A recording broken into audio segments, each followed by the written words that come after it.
Halo teman-teman, apa kabar kalian hari ini? Seperti biasa bertemu kembali bersama saya Bang Jul di Setaruan TV.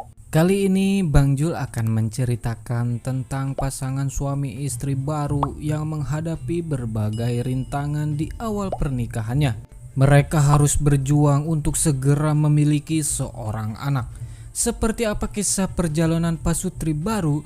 Langsung saja simak alur ceritanya, dan inilah dia Pasutri Gaje.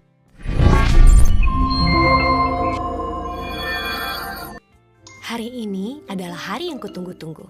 Film dimulai dengan memperlihatkan pria bernama Dimas.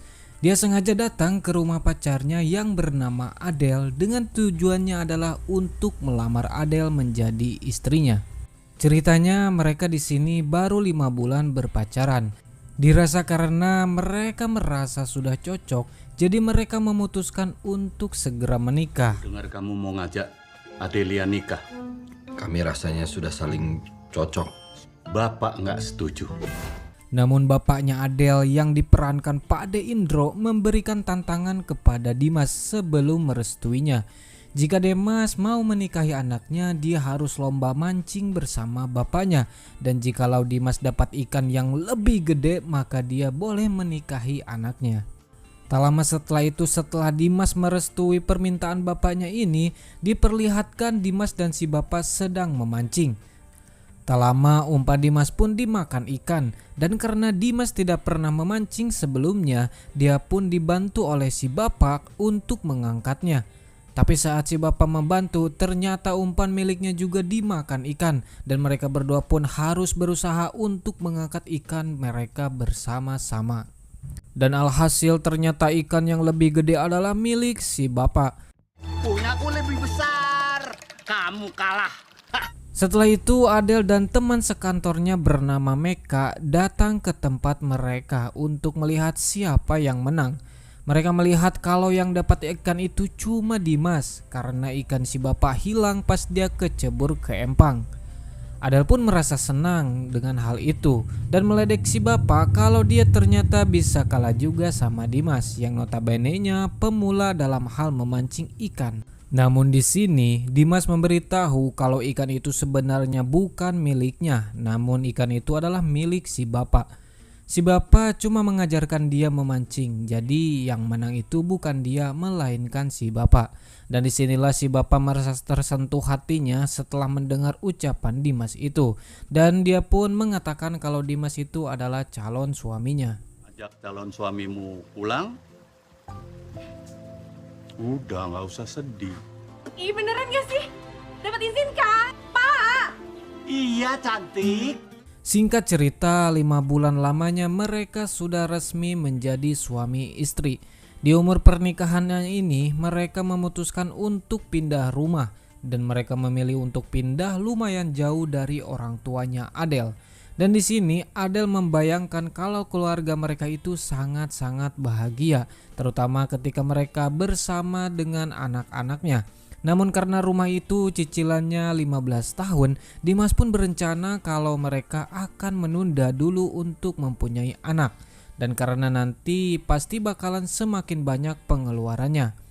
Adele pun mengiyakan apa yang Dimas mau, walaupun di dalam lubuk hatinya dia ingin sekali mempunyai anak. Selain karena keinginannya itu, dia juga karena si bapak dan teman-temannya sering menanyakan mulu kapan dia punya anak. Anak ya kita tunda dulu. Tunda. Kemudian mereka pun bergegas untuk menata ruangan di rumah baru mereka. Dan di sini Dimas dikagetkan dengan kecoa. Dan Adele pun dengan berani membantu Dimas yang sedang ketakutan si kecoa itu. Lalu mereka pun membawa barang-barang mereka ke rumah baru mereka. Terlihat mereka sangat bahagia karena sudah memiliki rumah sendiri. Dan mereka berharap ke depannya akan semakin kompak dan tidak pernah ada masalah. Karena mereka tidak mau saling membenci. Dan mereka juga ingin seperti pasangan baru terus. Saling mengerti, romantis, perhatian, dan penuh dengan kehangatan. Dan satu hal yang perlu diingatkan bahwa Dimas itu tidak suka sama sekali dengan namanya toge. Saat pagi hari, Adele melihat seorang ibu yang sedang menggendong anaknya. dan terlihat kalau ibu itu sangat bahagia ketika melihat anaknya. Adel juga pengen ngerasain hal seperti itu. Dan diketahui Adel dan Dimas menjabat sebagai PNS di suatu kecamatan dan mereka bekerja di tempat yang sama. Sebelum berangkat bekerja, Dimas melihat Adel yang sedang memasak. Dia melihatnya kalau Adel ini sangat seksi, apalagi ketika dia lagi memasak. Tentu saja Dimas pun tergoda dan tidak bisa menahannya lagi. Lalu Adel pun dibawa ke kamar untuk melakukan olahraga ataupun bercocok tanam. Di waktu yang sama di luar ada Pak RT dan Satpam yang masuk ke rumahnya Dimas. Mereka mengira kalau ada maling di rumahnya Dimas karena pintu mereka terbuka. Lalu tanpa sengaja Pak RT pun mendengar suara keindahan di dalam kamar mereka. Dan Pak RT pun mulai sadar kalau mereka sedang melakukan olahraga di kasur. Namun si Satpam tidak paham apa yang dimaksud oleh Pak RT. Mereka tuh lagi. Di tempat lain, Meka datang ke sebuah apotek Ningsih untuk membelikan obat buat Mbak Linda, teman sekantornya. Dan di sana Ningsih sangat tergila-gila dengan Meka. Dia terlihat sangat mencintai Meka, namun Meka tidak membalas cintanya. Lalu Ningsih pun membayangkan kalau mereka itu sedang menari-nari dan akan berciuman.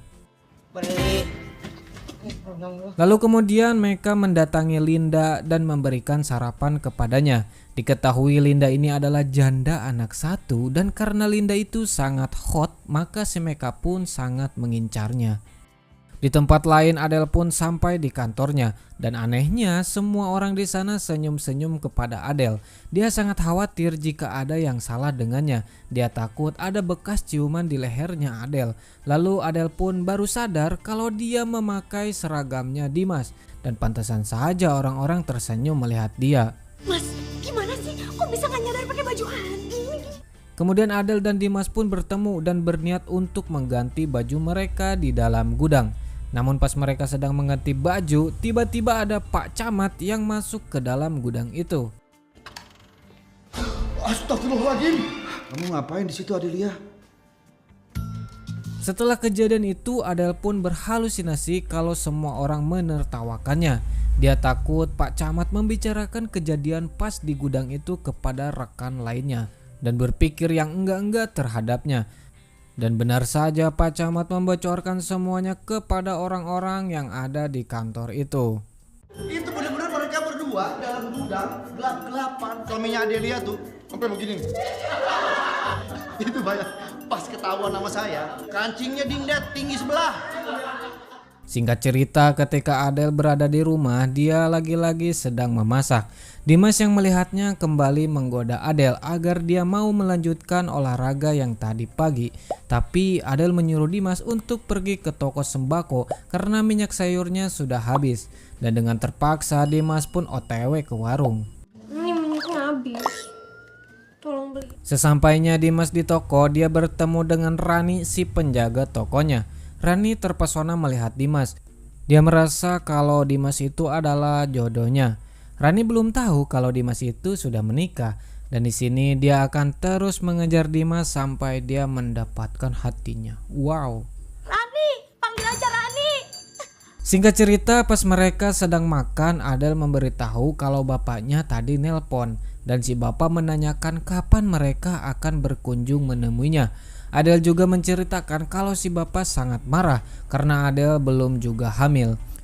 Dimas sangat takut kepada bapaknya Adel dan Dimas pun mempunyai rencana untuk berusaha membuat anak segera mungkin.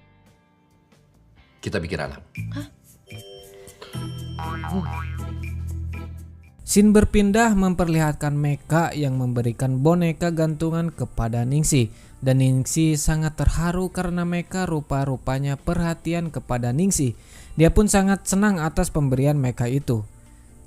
Kembali ke Pasutri, pada malam hari Adel siap-siap untuk melayani suaminya dengan menggunakan baju dinas malam tentunya. Tetapi saat Dimas datang, dia mengatakan kalau hari ini adalah jadwalnya untuk meronda bersama Pak RT. Saat dia meronda, Dimas menceritakan kepada Pak RT tentang masalah anak.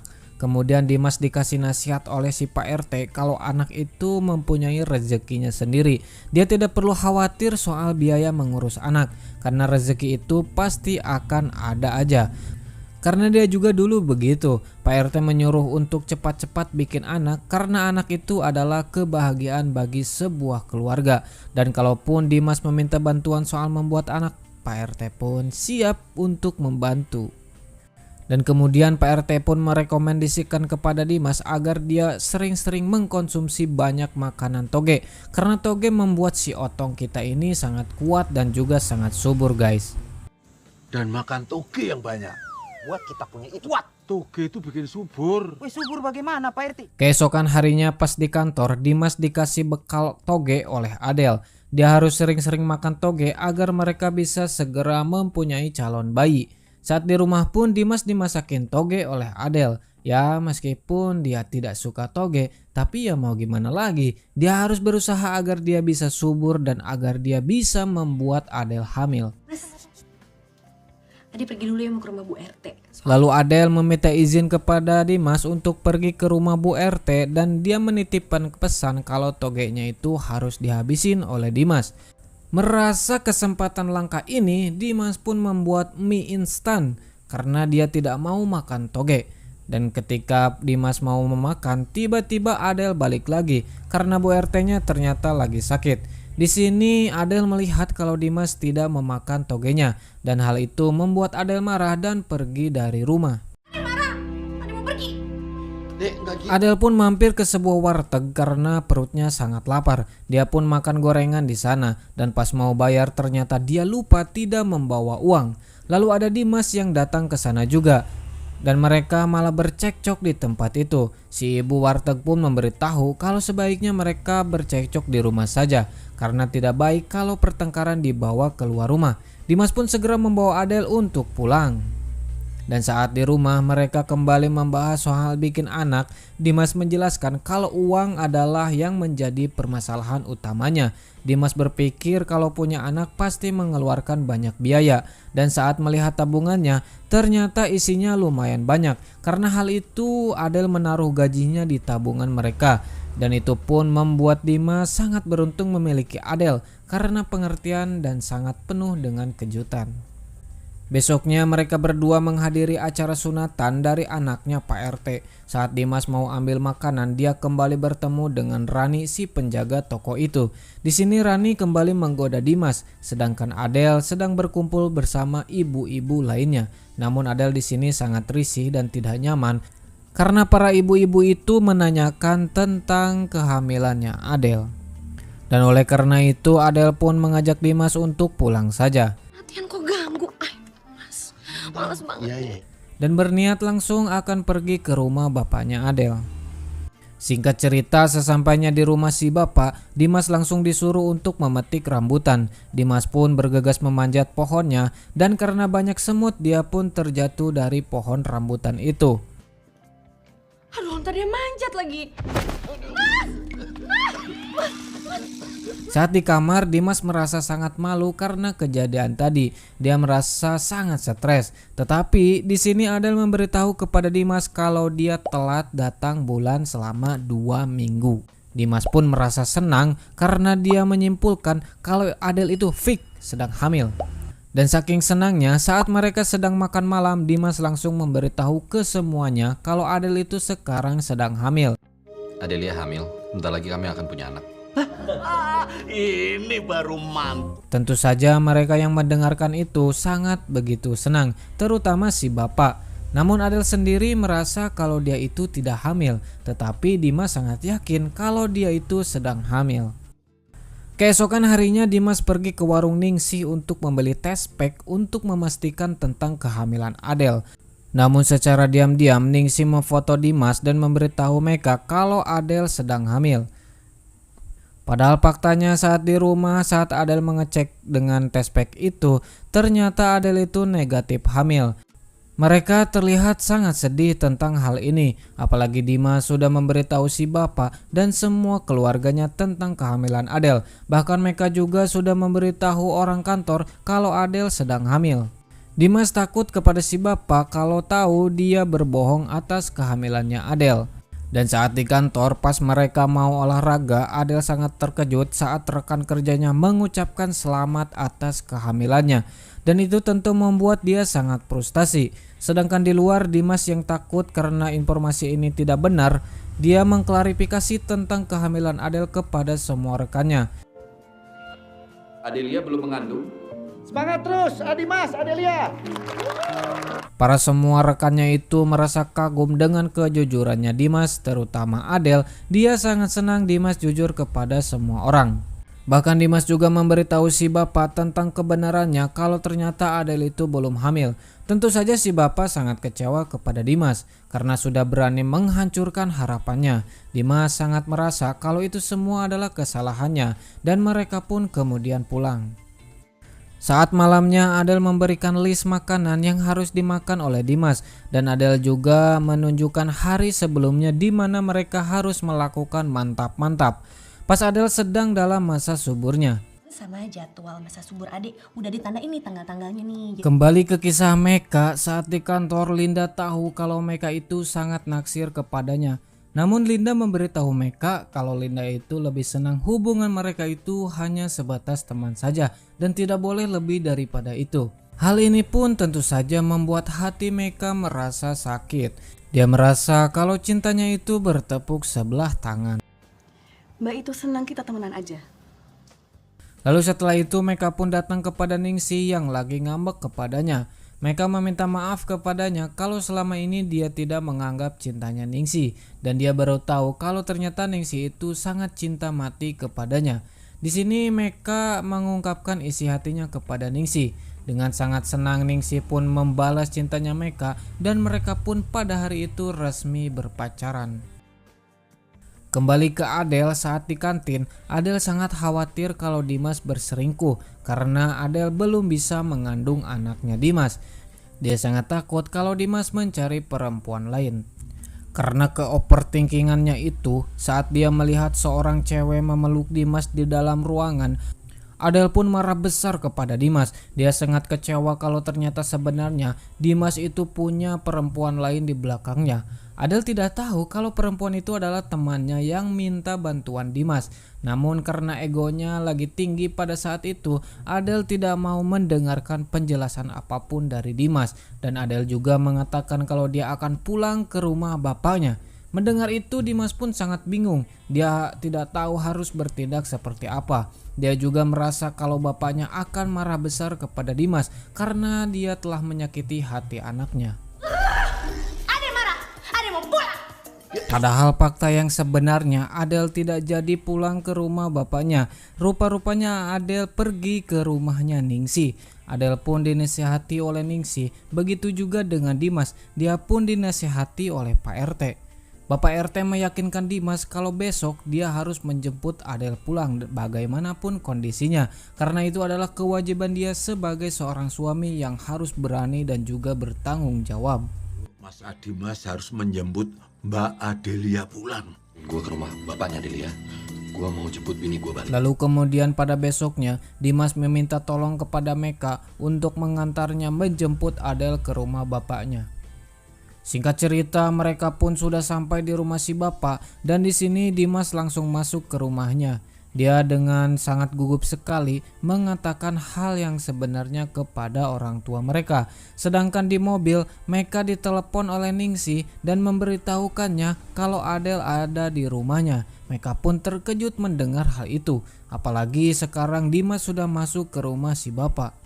Setelah Dimas mengatakan kalau mereka mau menjemput Adele karena sedang bertengkar, si ibu pun memberitahu kalau Adele tidak ada di rumahnya dan barulah Dimas mendapatkan informasi kalau Adele sedang di rumah Ningsih. Gak ngerti kok mantu goblok ini. Itu enggak ada di sini. Bu, saya pamit bu. Setelah Dimas tahu kalau Adele ada di rumah Ningsih, mereka pun bergegas pergi ke rumah Ningsih untuk menjemput Adele. Namun pas di tengah perjalanan, ban mobil mereka bocor dan terpaksa Dimas harus berlari ke rumah Ningsih. Di tempat lain Adele menunggu Dimas datang untuk menjemputnya, namun Ningsih mengajaknya untuk melihat festival saling siram air guys. Karena Adele merasa dipaksa oleh Ningsih, Adele pun datang ke sana. Mereka semua yang ada di sana saling menyiram air satu sama lain, dan tiba-tiba Adele disiram air seember oleh Rani. Di sini Adele pun pingsan akibat siraman itu. Kemudian Adele pun dibawa ke rumahnya. Dan di sini Rani melihat kalau ternyata suaminya Adele itu adalah Dimas, yang tiada lain tiada bukan adalah lelaki yang sangat dia impikan itu. Dan hal itu pun tentu saja membuat dia sangat patah hati. Saat di jalan, Dimas meminjam sebuah bajai agar cepat sampai ke rumahnya. Dan saat di rumah, Adele pun terbangun. Kemudian Ningsih mengetahui kalau Adele itu sekarang sedang hamil, karena Adele ternyata sudah telat datang bulan selama 2 bulan.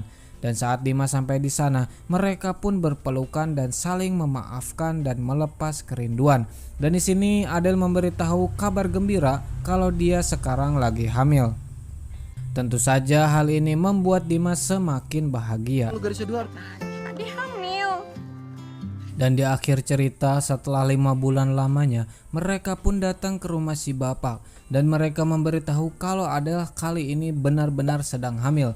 Dan hasil USG-nya menunjukkan kalau anak mereka itu kembar. Si bapak pun sangat senang mendengar itu dan bangga kepada mereka berdua. Terutama kepada Dimas karena dia telah mewujudkan apa yang telah dicita-citakan dan diharapkan oleh mertuanya. Mereka pun terlihat sangat bahagia dan film pun selesai.